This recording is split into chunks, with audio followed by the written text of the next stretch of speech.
Hey there, I'm Emily, host of the 3315 Hear the Blessed, the show where we talk about being a young Christian in crazy times.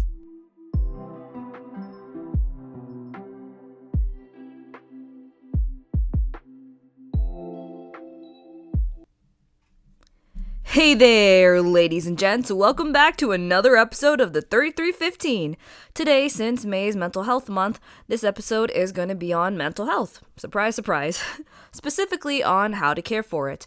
Now, for us in this day and age, we have a lot more resources to help us with mental health, a lot more research, and those of us in the younger generations, we tend to be a lot more conscious, aware, and, have things we want to do to help our mental health. We're not saying that we're experts, but we definitely live in a time where mental health is definitely at the forefront of something important to take care of. And it definitely is, because it's very complex, yet just as essential, if not more essential, than your physical health. So what does that have to do with being a Christian, or even a young Christian? Well, many things. There's already a lot of stigma around mental health, which can come from stereotypes, negative views of it due to effects poor mental health can have, just being seen that way as someone that has problems and issues, having issues wanting to ask for help. And as Christians, it can seem like we should just be fine, right? That if we're not doing well or are struggling, that may be a lack of faith or we're just not good enough, but that's not it.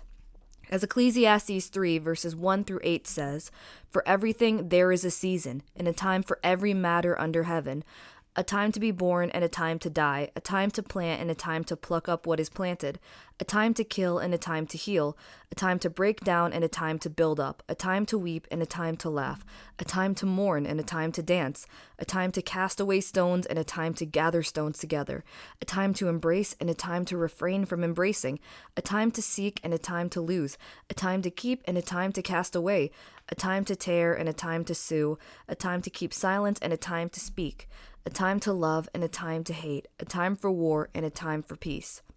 There is time for everything in this life. There's times to feel good, there's times to feel bad, but there's also times to get better, to ask for help. And you can go to God about your troubles. Remember, God knows what's in our hearts. It's not like we can really hide anything from him. And yet, he doesn't cast people aside for needing help or having trouble. As I'm sure you've heard before, broken people are exactly the kind of people God uses. He doesn't look for anyone perfect, because we're not perfect. He takes us as we are and helps us get better. And the Bible even encourages it in many places to talk to him about your struggles. And we see that happening many times. I mean, the Psalms is one of the greatest examples, as it's full of people crying out to him in their pain.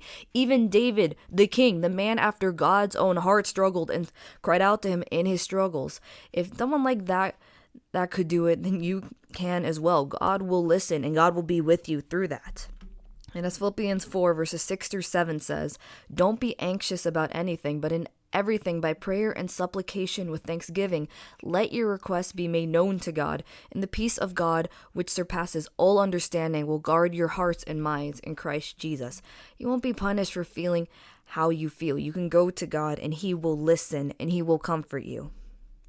So, what are some ways that you can care for your mental health? Well, one thing, which, I guess goes into a lot of things, is setting good habits, getting the right amount of sleep, eating well, getting things done when they need to be, and even exercising every day are all great things you can and should do for both your mental and physical health. It's hard to care for one when the other is off kilter. They go hand in hand in how they affect each other.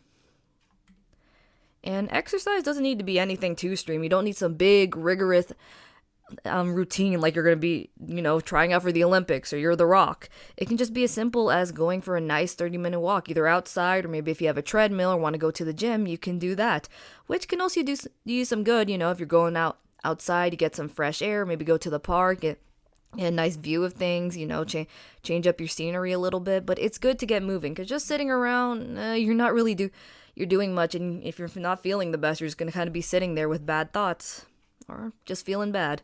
And something else that can help with your mental health is, taking a moment for yourself to rest and get away from things, clear your head, even try praying. We see Jesus do this many times throughout the Gospels after healing people and preaching to the multitude, setting an example of going off to spend time with God, but also showing it's good that sometimes you simply need space for yourself. And heck, he even cried out to God when he was struggling as well. When he was in the Garden of Gethsemane, just before he was going to be betrayed and crucified, he cried out to God. He prayed to him in his pain, and he asked others to pray for him.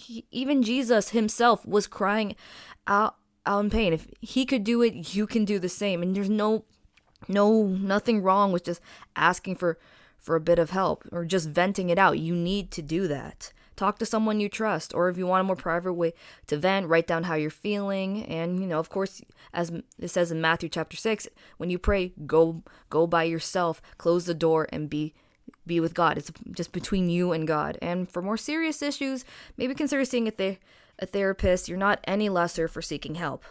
Now, before I go, I just want to say to whoever is listening to this, if you're struggling or know someone who is, things can and will get better. And no, there's nothing wrong with struggling or having issues with mental health. Yes, it can cause issues and bring challenges, but you aren't any lesser for having problems.